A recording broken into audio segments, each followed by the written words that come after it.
नमस्कार। टुडे हिमाचल में आपका बहुत बहुत स्वागत है। मैं हूं आपके साथ भावना रेनॉल्ड और चलिए देखते हैं शाम की बड़ी खबरों को फटाफट। महंगाई की मार। शिमला में एक दिन में 10 से 20 रुपए प्रति किलो बढ़े सब्जियों के दाम। फूल गोभी ने लगाया शतक। बरसात के चलते हिमाचल प्रदेश की राजधानी शिमला की मंडियों में सब्जियों की आवक घट गई है। इसके कारण सब्जियों के दामों में उछाल आ गया है। एक दिन में ही सब्जियां 10 से 20 रुपए प्रति किलो महंगी हो गई है। शुक्रवार को लोअर बाजार सब्जी मंडी में जो टमाटर 40 से 60 रुपए प्रति किलो बिक रहा था, शनिवार को उसकी कीमत 60 से 80 रुपए प्रति किलो पहुंच गई है। इसके अलावा 80 रुपए में बिकने वाली फूल गोभी 100, 30 से 40 रुपए में बिकने वाली भिंडी 40 से 50 और 30 से 40 रुपए में बिकने वाली लौकी के दाम 40 से 60 रुपए प्रति किलो तक पहुंच गए हैं। रेल यात्रियों के लिए बुरी खबर। पठानकोट जोगिंद्रनगर ट्रैक पर थमी कांगड़ा टॉय ट्रेन की रफ्तार। राज्य में हर बार बरसात का मौसम रेल यात्रियों के लिए बुरी खबर लाता है। इस बार भी मौसम के लगातार खराब होने के चलते रेलवे विभाग द्वारा पठानकोट जोगिंद्रनगर रेल मार्ग पर चलने वाली रेलगाड़ियों को बंद कर दिया गया है। बताया गया है कि रेल में सफर करने वाले यात्रियों को किसी प्रकार की कोई परेशानी का सामना न करना पड़े। इसके मद्देनजर सुरक्षा की दृष्टि से रेलगाड़ियों की आवाजाही पर पूर्ण रूप से रोक लगा दी गई है, लेकिन कभी रेल मार्ग बहाल होगा इस बाबत कोई जानकारी नहीं है। पहले रेलवे विभाग रेलगाड़ी को 2 रूटों में विभाजित कर देता था, लेकिन इस बार रेलवे ने रेलगाड़ी को ही बंद कर दिया है।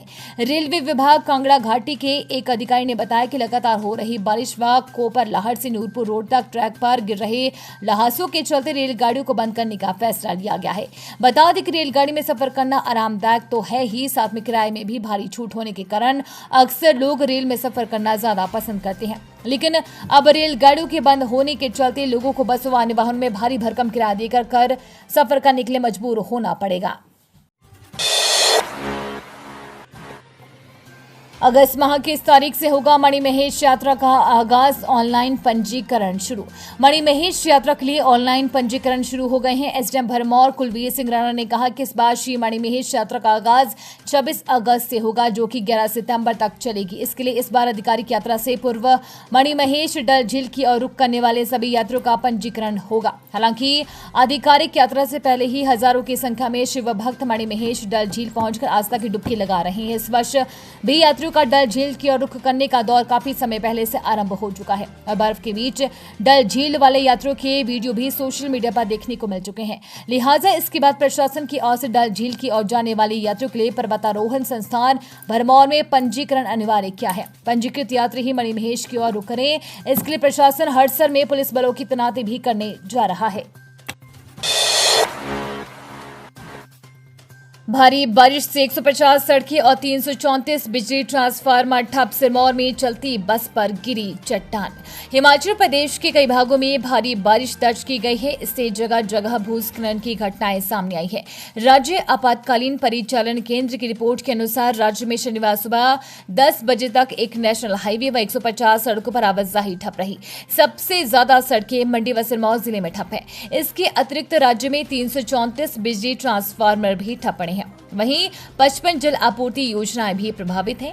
बीती रात धर्मशाला में 214.6, पलमपुर में 212.4, जोगिंद्रनगर में 169, कांगड़ा में 157.6, बैजनाथ 142, जोत में 95.4, नगरोटा सूरिया में 90.2, सुजानपुर टिहरा में 72, धुलाकुआ में 70, घमरूर 68.2, नादौन में 63 और बरठी में 58.8 मिलीमीटर बारिश दर्ज की गई है।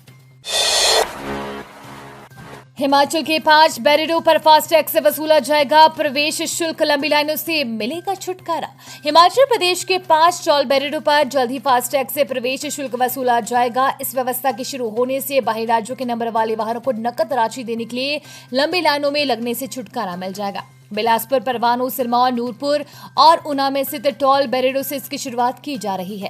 पहले चरण में फास्टैग से जुड़े टोल बैरियरों पर व्यवस्था लागू होगी। शेष में कुछ समय बाद फास्टैग से प्रवेश शुल्क वसूला जाएगा।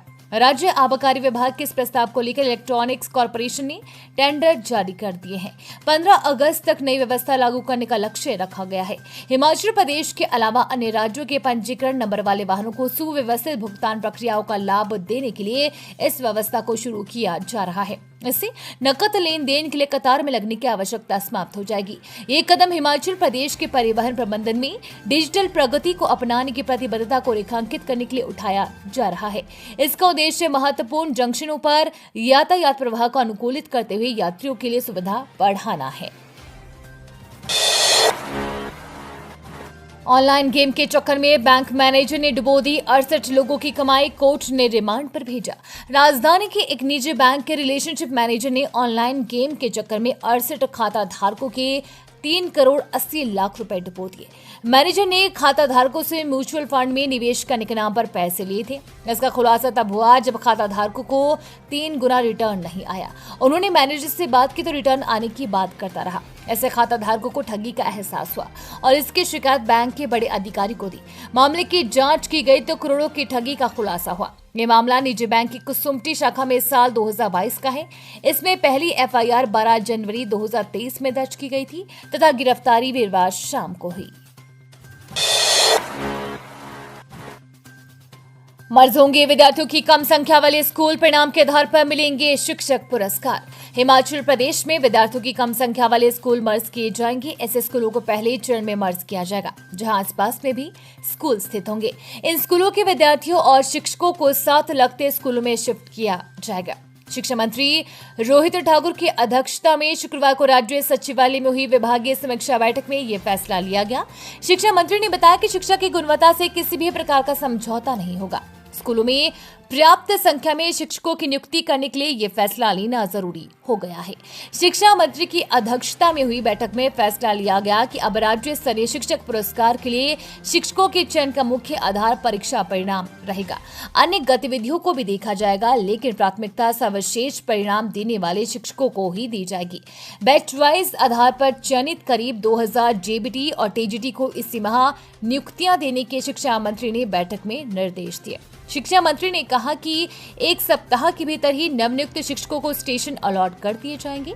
जिन स्कूलों में सिर्फ एक शिक्षक है और विद्यार्थियों की संख्या अधिक है, वहां नए शिक्षकों को पहली नियुक्ति दी जाएगी। बैठक के दौरान एसएमसी शिक्षकों को नियमित करने के लिए पुराने नियमों में संशोधन करने के प्रारंभिक शिक्षा निदेशालय को निर्देश दिए गए। राज्य सरकार ने एसएमसी शिक्षकों को नियमित करने का फैसला लिया है।